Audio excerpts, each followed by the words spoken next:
Já estou crucificado com Cristo e vivo, não mais eu, mas Cristo vive em mim. E a vida que agora vivo na carne, vivo-a na fé do Filho de Deus, o qual me amou e se entregou a si mesmo por mim. Feche seus olhos. Pai Celestial, Paulo se expressa à igreja de Gálatas e mostra qual é a fé que devemos ter. Muitas vezes pensamos que é a nossa fé e entramos em terrenos difíceis, Pai. Mas que essa noite o Senhor possa revelar qual fé que devemos ter em nossas vidas, Pai.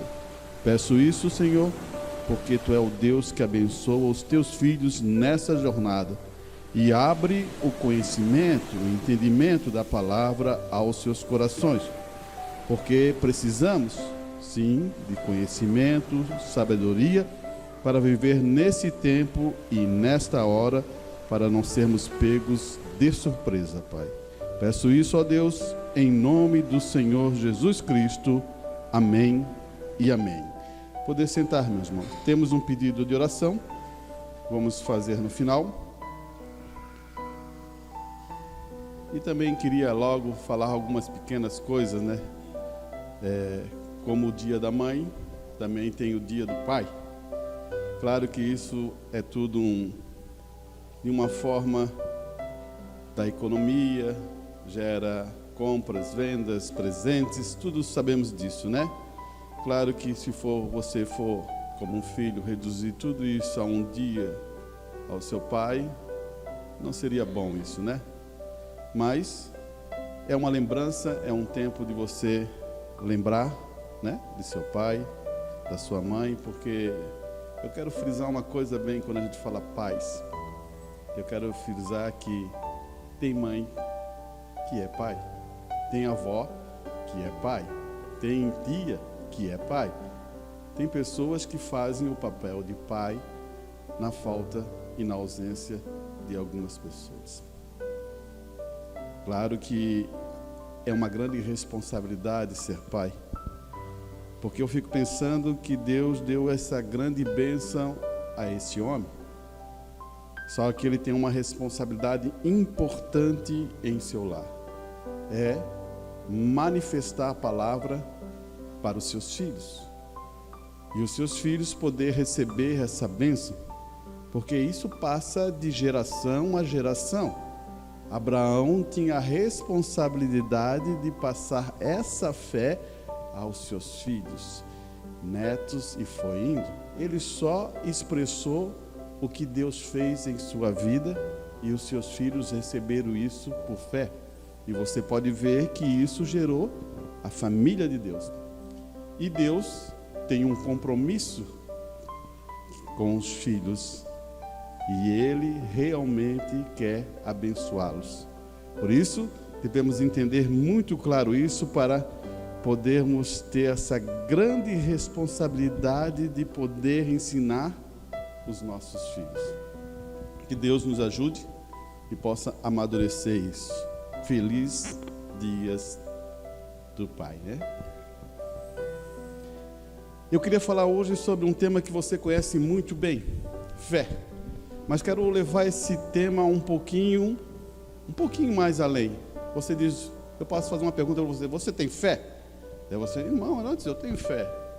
Mas viste o que Paulo está falando de uma fé diferente aqui? Não que ela seja diferente, né? Um só Senhor, uma só fé, um só batismo. Quando Paulo fala isso nas Escrituras, uma só fé, um só batismo, ele não está falando do batismo d'água, ele está falando do batismo do Espírito Santo. Só que muitas vezes se inclinamos a pensar, não, isso é o batismo da água. O batismo da água é reconhecer que você reconhece que Deus está fazendo alguma coisa em sua vida e você quer receber o nome do Senhor Jesus Cristo em sua vida, só para a comunidade cristã reconhecer isso, que você tomou uma posição, uma decisão que é ser um cristão. Mas o batismo do Espírito Santo é outra coisa muito mais além em nossas vidas. Por isso que devemos ter um cuidado nisso. Escute bem o que Paulo está falando, vou ler novamente. Agora estamos falando de uma fé que não é nossa. Você pode ter fé para trabalhar, você pode ter fé para estudar, você pode ter fé para executar um serviço, você pode ter fé várias outras. Essas são a fé humana. Mas não estamos muito interessados nisso. Você pode ter fé para curar, e isso também envolve uma fé humana. Agora, você não tem fé para se salvar. Agora pegou a coisa, não pegou?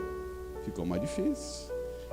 Curar, pode você perceber que muita gente vai em tal lugar e com aquela fé e recebe a cura.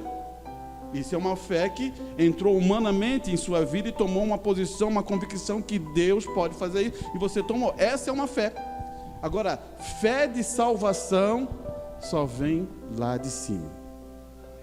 Bem diferente. Muitas vezes, muita gente na Bíblia, eu quero que você consiga pensar bem isso. Muita gente na Bíblia foi curado, mas não foi salvo. É aí que está a condição. Muita gente, talvez, passou por essa igreja, foi curado, mas não foi salvo. Você entende o que eu quero dizer? Que agora vamos ler novamente para ver o que Paulo está dizendo. Já estou crucificado com Cristo. Então, ele está dizendo que ele morreu com Cristo, está crucificado com Cristo. E ele diz assim: e vivo, não mais eu, porque ele morreu, mas Cristo vive em mim.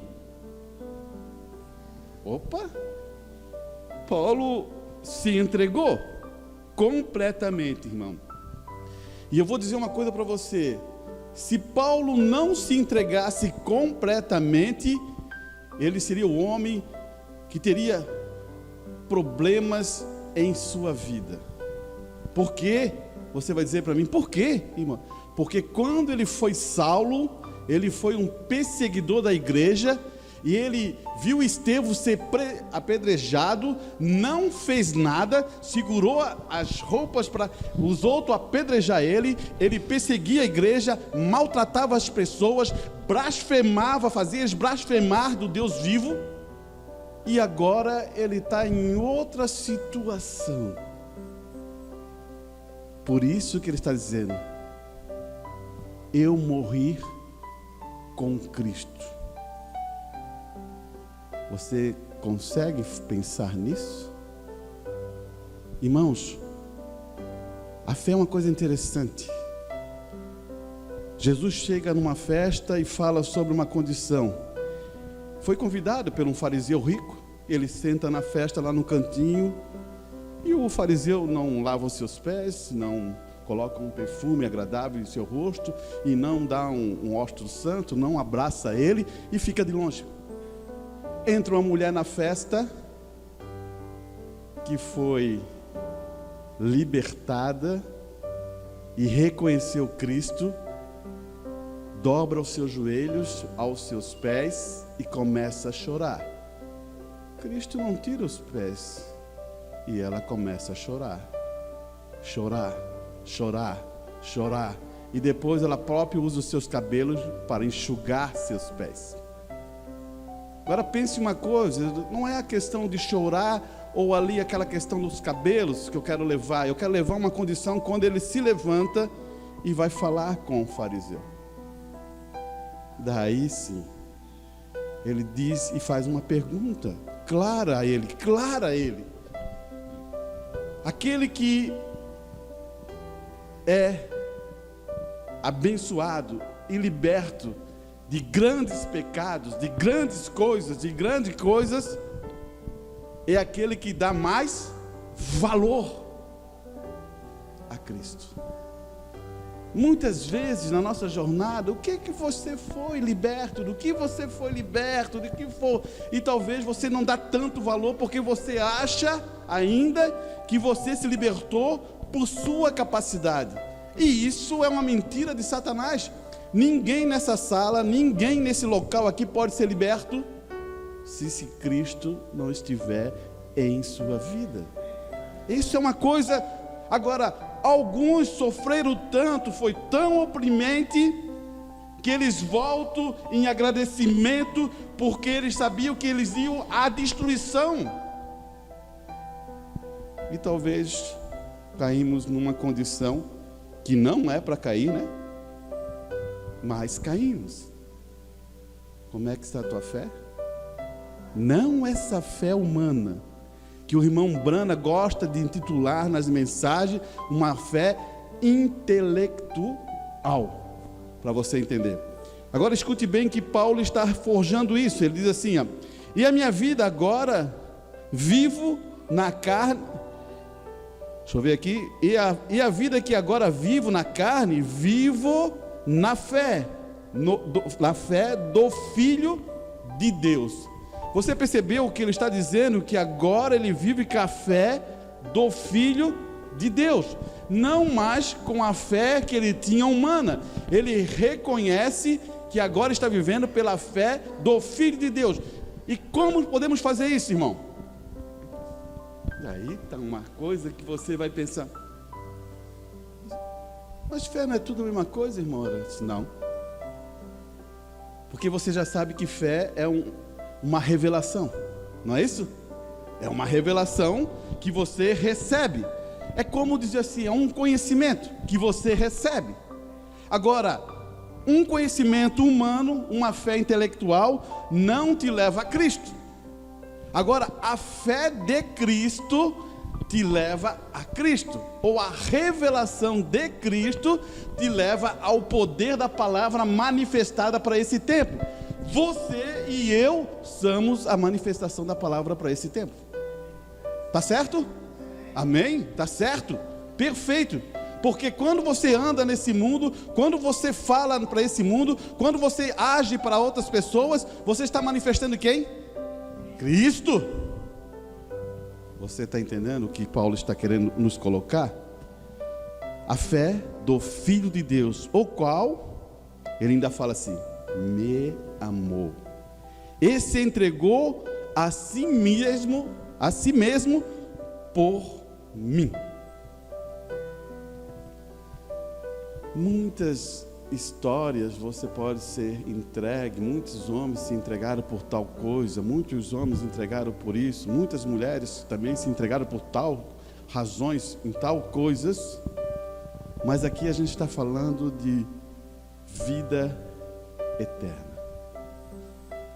E vida eterna, irmão, é uma coisa que eu não posso dar para você e você não pode dar para mim. Precisa de Cristo. E Cristo é o que muda toda essa condição de pensamento em nossas vidas. Quando você se depara com essa situação, irmão, eu quero reforçar um ponto importante da fé. Você sabe que em Hebreus 11 existem os heróis da fé. E você, quando lê os Hebreus 11, você não vê nenhuma falha desses homens. Abraão, o pai da fé. Você se depara com o pai da fé. Daqui a pouquinho você vê Jacó, com aquelas falhas todas, mas ali ele se torna Israel, um príncipe com Deus. E tem uma coisa na Escritura que é importante você saber. Deus criou Jacó. Olhe bem, Deus criou Jacó e formou Israel. É duas pessoas diferentes? Não. É a mesma pessoa, mas Deus criou Jacó e agora ele está formando Israel. O que é formar? Formar não é criar. Esse é o maior problema que a gente tem com a língua portuguesa, tem vezes. Formou. Não, formar é quando você dá a oportunidade para Deus trabalhar e criar forma. Uma forma cristã em sua vida, e você reconhece e dá liberdade para Deus te formar um cristão. Por isso que na Escritura está bem claro isso. Está dizendo, Deus criou Jacó e formou Israel. Ele não formou Jacó, ele formou Israel, um príncipe com Deus. Você precisa fazer. E essa, irmão, são escolhas que você toma, Se lembra de agente moral? É quando o Espírito Santo está dizendo para ti: filho, vem, reconheça a tua posição como filho, deixa eu moldar, deixa eu formar esse vaso de honra, para ser um vaso de honra na tua casa, na igreja, no teu trabalho, um vaso de honra. Então precisa ser formado. Ou você pensa que você chega naquela porta, recebe a fé, e de repente tudo foi formado e mudado. O oleiro começa a rodar e começa a moldar. E isso leva tempo, irmão. Isso não é no momento. E isso vai moldando aqui, e eu não quero ser moldado aqui. Ele vai, calma, vai ser moldado. Ele forma um vaso de honra para Deus. Todos os homens de Deus foi dessa maneira. Você já percebeu que todos os homens de Deus, Deus mandou primeiro, sabe aonde? Para o deserto. O deserto não tem holofote. O deserto, tu não adianta querer falar que é bom, que é isso, porque ninguém vai te ouvir. No deserto só tem sede, só tem fome, só tem dificuldade, e não adianta você querer achar que é alguma coisa. O jovem rico saiu com dinheiro e logo no instante estava num deserto, que queria comer até as bolotas da comida do porco. Por quê? Ele se afastou de Deus. Você começa a entender esse ponto aqui? Mas chegou um momento dele lembrar. Eu acredito que todos nós somos aquele jovem, né, que saiu para lá. E Deus deu muita coisa, abençoou, e fomos vivendo a nossa vida de uma maneira, e de repente as coisas ficaram difíceis. E ele sabia que na casa do pai tinha mantimento. Na casa do pai ele cuidava dos seus servos muito bem. Ele se lembrou disso. E muitas vezes nossa jornada é lembrar que na casa do pai tem as bênçãos da vida eterna. Então, o que eu estou mostrando é uma fé que não vem da nossa capacidade intelectual. É uma fé que veio da capacidade de Deus mostrar aos seus filhos. Escute bem aqui, ele vai dizer assim, agora o apóstolo Paulo não está nos dizendo aqui que devemos viver pela fé. Para o eleitor casual pode aparecer assim, mas observe como o apóstolo Paulo escolheu suas palavras específicas. Observe que ele diz: a vida que agora vivo na carne, vivo pela fé do Filho de Deus. Então ele não usa uma fé intelectual e aplica a fé que foi dada a Cristo Jesus. E Cristo Jesus, ele só vem manifestar uma coisa: o seu Pai. Porque ele vê o Pai e o Pai conhece ele, e ele pode manifestar o Pai. Por isso que ele diz assim, a vontade não é minha, todas as coisas que são feitas são porque meu Pai mostra e eu faço. Essa é uma condição que a gente tem que ter. Escute aqui, e ele vai colocar isso em uma posição. Ele diz assim, Mateus, escute bem, escritura, Mateus 9, 22. Essa escritura é aquela mulher do fluxo de sangue. Jesus, porém, voltou-se e quando viu e disse: tem ânimo, filha, tua fé te salvou. Opa, não é a tua fé te curou? Mas aqui está dizendo, na escritura diz, a tua fé te salvou. Mudou? Mudou? Escute bem o que está dizendo. Jesus, porém, voltou-se quando viu e disse: tenha bom ânimo, filha, a tua fé te salvou. E a mulher ficou curada e partiu daquela hora, foi embora. Por que ele está falando te salvou? Esse é um ponto que você deve entender, irmão. Muitas vezes a nossa fé acionada por uma situação em nossa vida, que estamos passando numa doença, você aplica a fé, ela te salvou, porque dali você vai para a morte, mas através da tua fé você foi salvo. Por isso que Jesus fala: a tua fé te salvou. E muitas pessoas pensam assim: mas até como é que esse homem aí diz que a tua fé te salvou? Ele pensa que é Deus? Você começa a entender o que ele está querendo ampliar? Escute bem aqui. Ele vai usar outra expressão. Ele diz assim, ó: e disse-lhe Jesus: recupera as tuas vistas, a tua fé te salvou. De novo, falando sobre cura. Você começa a entender? Vamos compreender isso com mais clareza em relação à fé. Ele vai dizer outra coisa aqui, ó. Você pode usar a fé para receber cura, mas Paulo está nos dizendo em nosso texto de hoje que ele está vivendo pela fé de outro, especialmente a fé do Senhor Jesus Cristo. É a fé dele que importa, não a sua e a minha. Quando se trata disso, Deus não se preocupa com a sua fé, ele está falando, humana. Na verdade, ele nem mesmo está interessado na sua fé, quando se trata de receber a vida eterna.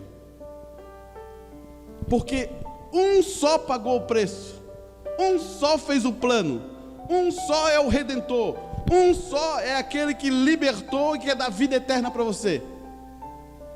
Pensasse nisso? Nunca pensasse. A palavra nunca foi dessa maneira. Mas Deus já tinha um plano de redenção para salvar os filhos. E ele vai levar mais um assunto aqui, ó. Vamos apenas ler isso por nós mesmos. Efésios 4:5, Paulo diz: um só Senhor, uma fé, um batismo. E este único batismo é o batismo do Espírito Santo. É disso que Paulo está falando ali, pois ele também disse em 1 Coríntios 12:13, porque em um Espírito fomos todos nós batizados em um corpo. Você percebe aonde que Paulo está aqui levando? Ele está dizendo que nós fomos batizados em um corpo. Não é o batismo d'água. Esse é o batismo do Espírito Santo na vida do Filho, para unir-se a um corpo místico que é o corpo do Senhor. Você faz parte desse corpo, nascendo de novo. Quero frisar esse pensamento para você entender. A palavra nascer de novo, ela está aqui. E a palavra batismo do Espírito Santo, ela está aqui. Elas são a mesma coisa, mas tem um detalhe. Uma é o que começa, uma é que termina. Na mesma linha, você nasce no reino de Deus, você não conhece nada. Você tem que crescer até receber o batismo do Espírito Santo, que é uma forma que você está tomando uma posição, um reconhecimento daquilo que começou no nascimento. Você pega uma criança e veja, está lá no colo. O que ela pensa, né? Ela está só ali, vê as coisas, fica feliz, ela tem alegria, de pouquinho começa a conhecer a mãe, começa a conhecer o pai, e vai conhecendo a família, mas ainda ela só está vendo movimento, e ela vai aprendendo com as nossas ações. Esse é um nascimento. Um filho de Deus, quando senta nesse banco e nasce de novo, ele vai aprender com a ação dos outros filhos de Deus. Então você é responsável de mostrar esse exemplo. E o que vai crescendo, ele vai chegar num ponto que agora ele sabe decidir o que é certo do errado. Ele consegue contemplar coisas maiores, ele consegue entender coisas maiores, porque ele já se tornou um jovenzinho. Ele começa a pensar por si próprio. E eu gosto disso, quando um jovem começa a pensar por si próprio, tomar decisões corretas na presença de Cristo Jesus. Escute aqui, ó. Mensagem William Branham. O único lugar de adoração provido por Deus. Um Senhor, uma fé, um batismo. Isso é o batismo do Espírito Santo. O batismo nas águas apenas coloca em comunhão com as pessoas, para que você reconheça que aceitou a Cristo. Isso é a verdade, mas é o batismo do Espírito Santo. Eu posso invocar o nome de Jesus sobre você e batizá-lo. Isso não significa que seja assim, mas quando uma vez o Espírito Santo, o real, genuíno da palavra, vem em você, a palavra, Jesus, então, irmão, a mensagem não é segredo para você. Então, você sabe disso, irmão. Está tudo aceso diante de você. Aleluia! Irmãos, essa é uma coisa importante você. Uma pessoa que, por isso que o irmão Brana bate isso muito na mensagem, muitas vezes eu caminhei nessa condição até entender muito mais. Hoje eu entendo completamente isso. Quando ele fala assim, ó, como é que pode uma pessoa ter o Espírito Santo e ir contra a palavra de Deus? Como é que pode uma pessoa ter o Espírito Santo e falar mal da palavra de Deus? É possível? Não é possível. Não existe isso. Se você tem o Espírito Santo, o próprio Espírito Santo freará a sua boca, a sua ação para fazer alguma coisa errada. Você entende o que está aqui? É o poder do Espírito Santo. Agora, temos ele? Você mostrará através dos seus frutos. Por isso que eu acho que a igreja tem amadurecido em uns pontos importantes, irmão. Estamos trabalhando numa base para dizer como Satanás trabalha em sua vida. Ele está ali pronto para trabalhar em sua vida se você abrir portas. Aonde ele combate? Em sua mente. Ele usa uma palavra para usar que você possa falhar. E primeiro Satanás usa só desejos do mundo. Desejo disso, desejo daquilo, desejo disso, eu quero isso, eu quero fazer aquilo. Isso é no primeiro plano. Isso é na base. E se você ainda não conseguiu amadurecer nisso, você é pego. Mas quando você amadurece nisso, sabe o que Satanás faz? Ele vai usar agora a própria palavra contra ti, mas só que pervertida. É isso que ele fez com Eva. Ele usou a própria palavra para Eva e perverteu. Daí você disse, não, meu irmão, eu estou muito bem preparado.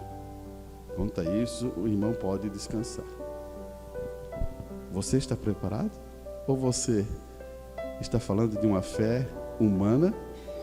Ou você está confiando que Cristo vai batalhar para ti? Eu não confio em mim. Se eu confiar em mim, eu sei que vou perder. Eu vou provar para vocês que você confia em você?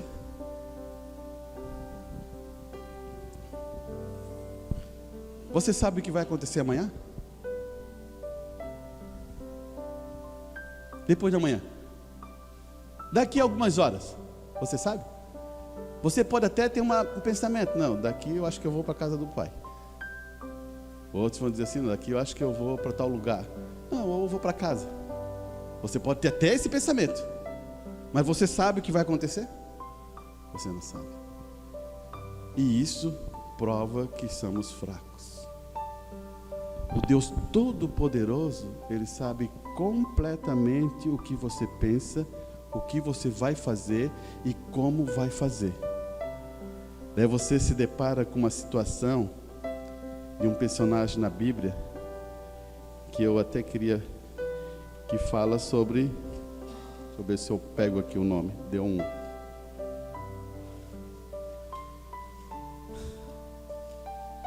que é Jonas. Ele age e pensa, eu tenho um plano melhor, eu vou para Tarse. Mas pensa uma coisa, ele tem um plano melhor do que Deus e vai para Tarse? Esse é o plano dele. Sabe por que é o plano dele? Porque ele é judeu. Ele sabia que aquele povo não era judeu, era um povo pecador. Um judeu não considera aquela outra pessoa. Olha só, ela não considerava aquelas pessoas tudo idólatras, pecadores, que seguem outros deuses. Ele sabia que eram outros deuses, porque eles adoravam o Deus que era um peixe, né? Então ele sabia tudo isso. Não, meu plano é ir para Tarso. Mas tudo isso estava no controle de Deus. Esse que é o problema. Como é que um peixe ia engolir ele se ele não estaria no barco errado? E que deu um problema lá, que eles viram que estava acontecendo algum problema e ele estava escondido debaixo do barco, lá escondidinho, lá dentro do barco. E agora eles pegam e jogam Jonas fora do barco.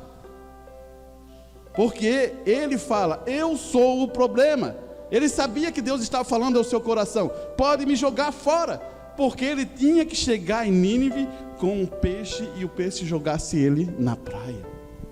Tudo isso estava no plano de Deus, na fé perfeita, na vontade de Deus. Mas ele pensou que podia fazer alguma coisa melhor. E isso, irmãos, acontece conosco também em relação à nossa fé, quando ela não está com a fé que está direcionada com Jesus Cristo. Eu vou te mostrar o que é a fé de Jesus Cristo para você entender. Pegamos ali de uma condição que ele podia achar que podia fazer alguma coisa melhor. Você quer outra relação? É Sara. Sara também pensou que podia ajudar Deus, não deu problemas. Então você vai vendo que várias ações tinha fé, mas uma fé humana. E você começa a ver. E agora Jesus Cristo como é que age? Deus fala para ele assim, vai lá naquele local onde a água se move. E quando a água se movia, as pessoas se jogavam e eram curadas. O anjo movia a água e era curada. Mas ele só vai lá e só cura uma pessoa que está ali há 20 anos, que não conseguia jogar antes dos outros. E ninguém teve amor, compaixão, caridade para chegar ali. Espera, vamos botar ele aqui, já está 20 anos aqui, vamos jogar ele.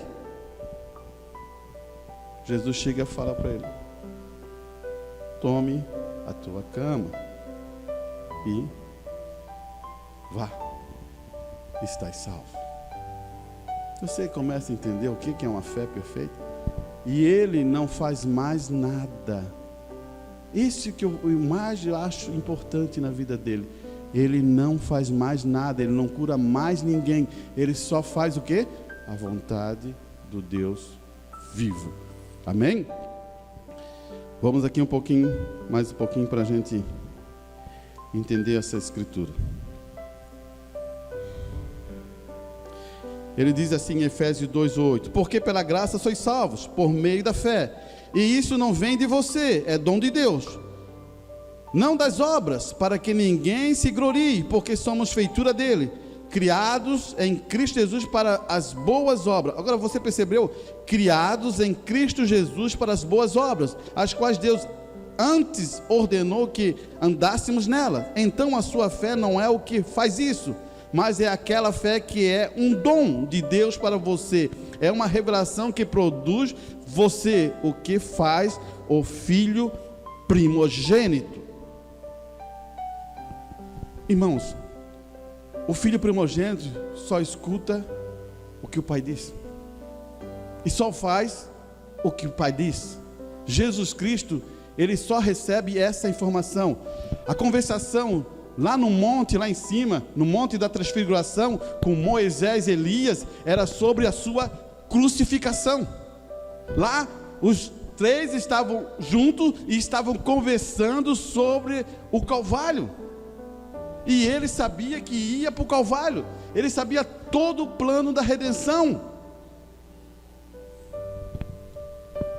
Tem coisas que eu fico pensando, por isso que muitas pessoas dizem aí, né? Não, Jesus Cristo não é divino. Como? O irmão Brana chega a bater fortemente sobre essa condição.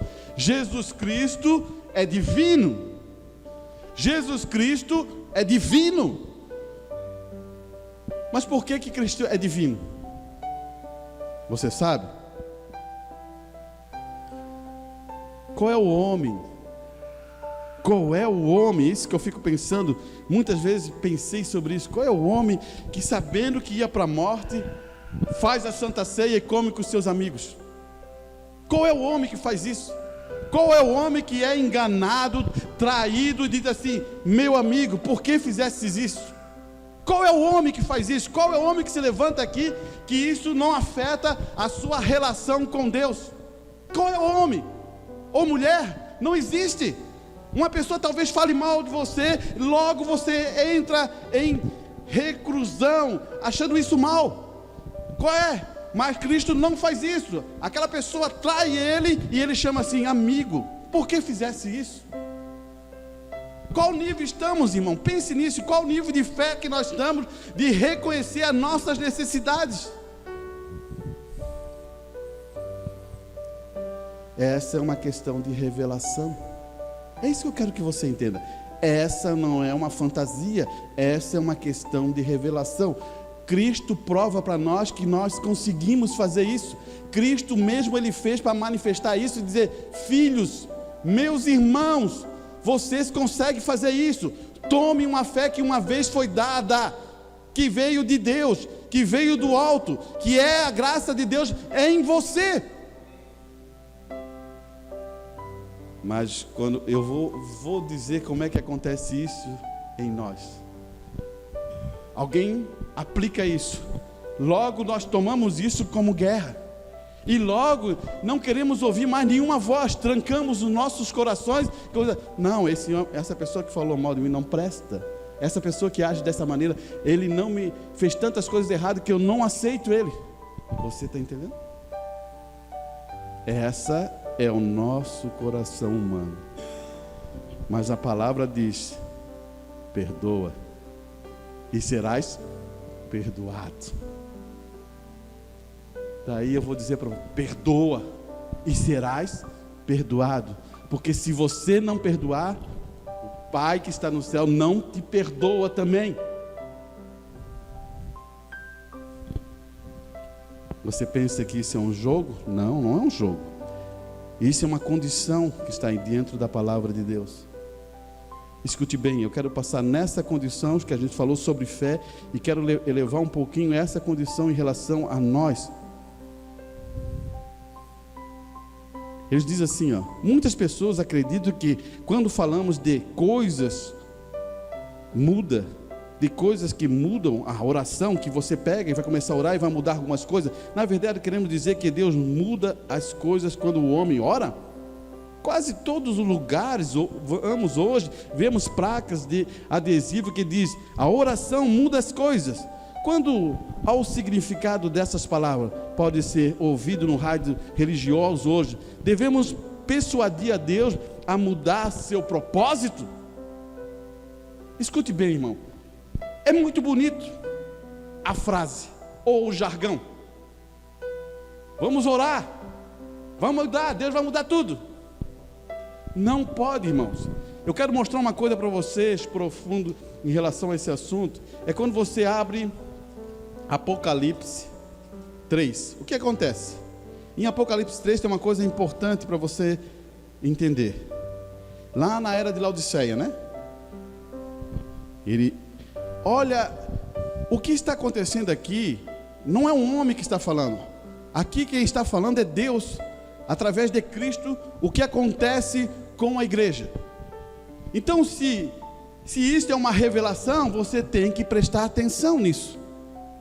Muitas vezes as pessoas dizem: vamos orar pelos Estados Unidos. O irmão Brandão diz assim: eu não oro mais pelos Estados Unidos. Ou muitos religiosos dizem assim: aqui no Brasil acontece isso, um monte de religiosos, muitos pastores e tal, dizem assim: vamos orar para o Brasil ser abençoado. Você procurando na Escritura, você sabe se é isso que Deus quer. Escute bem então agora. Vamos orar pelas igrejas. As igrejas vão ser... Escute agora. 15. Eu sei as tuas obras, que não és nem frio e nem quente. Oxalá fosse frio ou quente. Ele está falando para quem? Para a igreja. Ele não está falando para mais ninguém, ele está falando para a igreja. Você acha que ele está falando para o mundo? Não, ele está falando para a igreja. E assim porque és morno e não és frio e nem quente, vomitar-te-ei da minha boca. Como diz? Olha o diagnóstico dele. É como a igreja fosse ao médico, e o doutor está dando o diagnóstico. Ele está dizendo assim, como diz: rico sou, estou enriquecido e de nada tenho falta, e não sabes que és desgraçada, miserável, pobre, cega e nu. Ele vê a condição achando que eles estão ricos, eles estão maravilhosos, eles estão bem, a bênção está aqui, a igreja faz movimento, toca uma música, pula, grito, faz um monte de coisa, mas eles não são ricos. Isso é escritura. Como é que você vai mudar? Você diz, Senhor Deus, abençoa aquela igreja, abençoa essas igrejas para mudar. Esse é o requisito dessa era. Você não pode orar por isso. Você pode orar pelas pessoas, não para a igreja. Você captou aqui? Você pode orar por uma pessoa específica. Agora, você quer orar pelo sistema que Deus já faliu? Vê se não faliu. Aconselho que de mim compre ouros provados por fogo, para que te enriqueça, vestidos brancos para que te vista, e não apareça a sua vergonha da tua nudez, e que unja os teus olhos com colírio para que veja. Eu repreendo e castigo tanto quanto amo. Se for zeloso, arrepende-te. Agora eu vou fazer uma pergunta para ti. Mas ignorantes ali está parecendo uma coisa que ele se arrepender. Eu vou fazer uma pergunta bem clara a você. A igreja se arrepende? Não se arrepende. Você vê o que está acontecendo com a igreja? Quem conheceu a Assembleia de Deus há 20 anos atrás, como é que era ela? Eu podia dizer que elas estavam lutando por uma fé que uma vez foi dada aos santos. Eles se esforçaram o máximo que eles podiam de receber de informação. Hoje, eles viraram mudanos, sem medo de errar, porque na mesma mensagem, nós também estamos na mesma condição. Não estou brincando não, isso aí é para cortar na carne, porque isso é a verdade.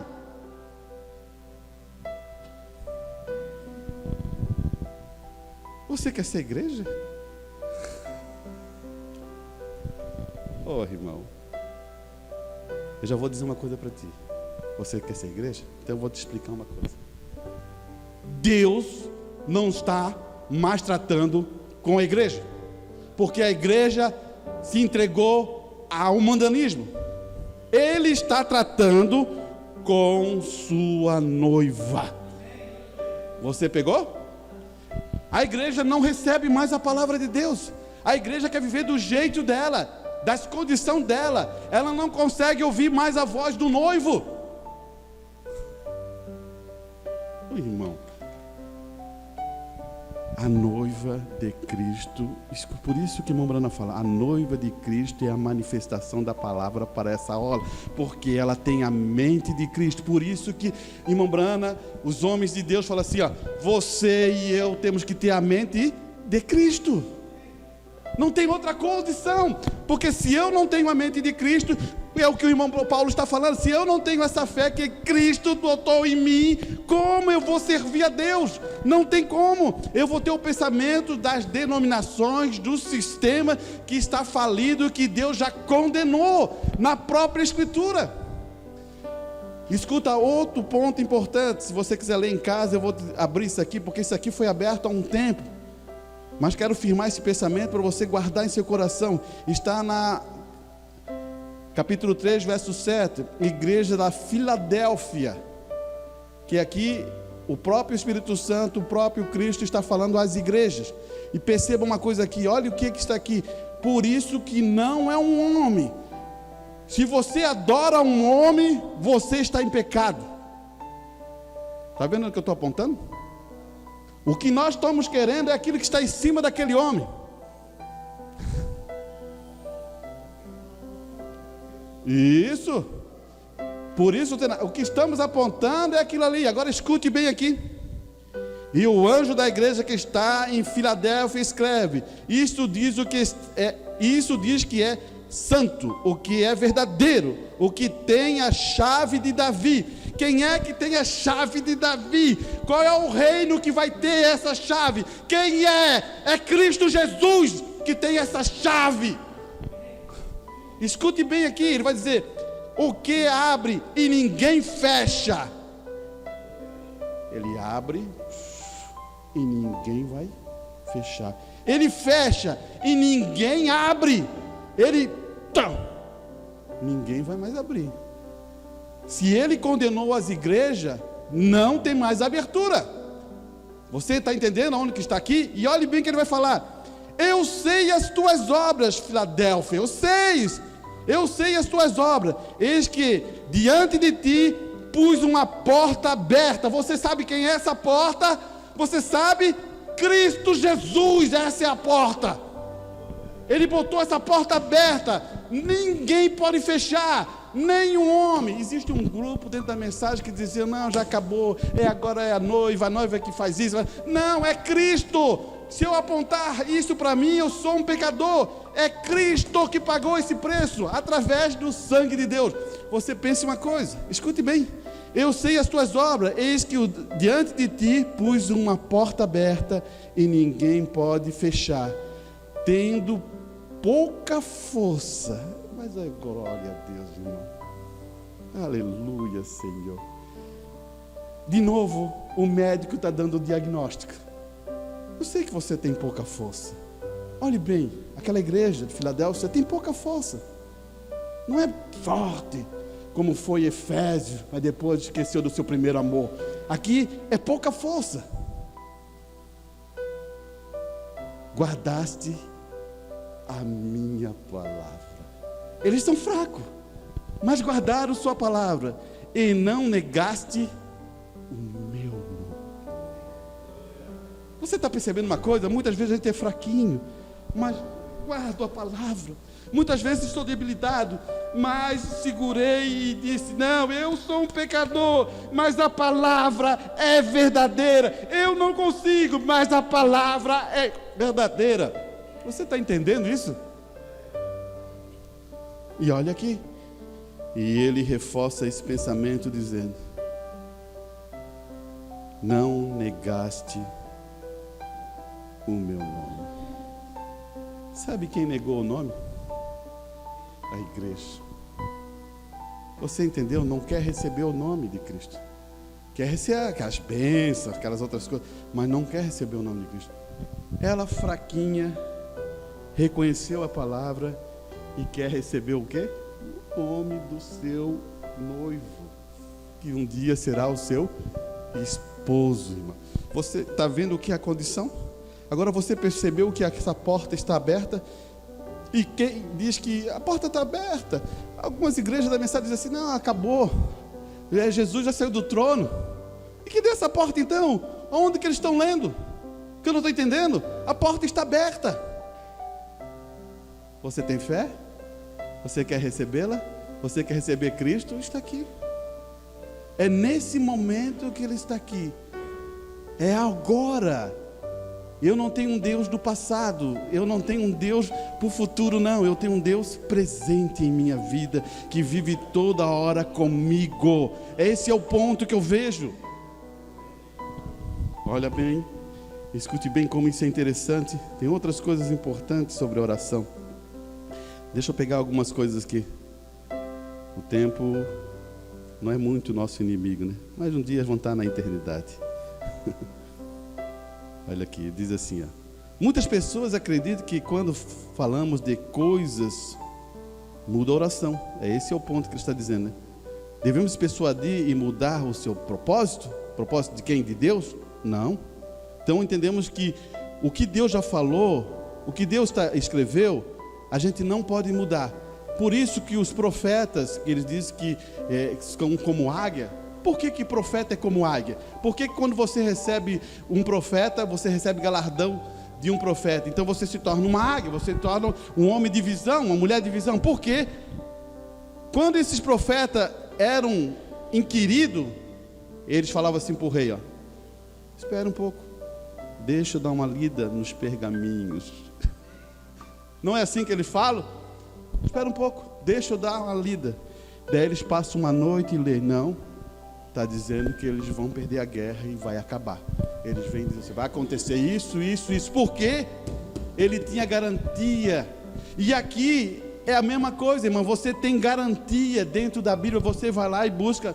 Não devo orar por isso, porque Deus condenou isso já. Você deve orar pelas pessoas que estão lá, mas não pelo sistema dessa igreja ou do sistema de outra igreja. Não, você deve orar pelas pessoas.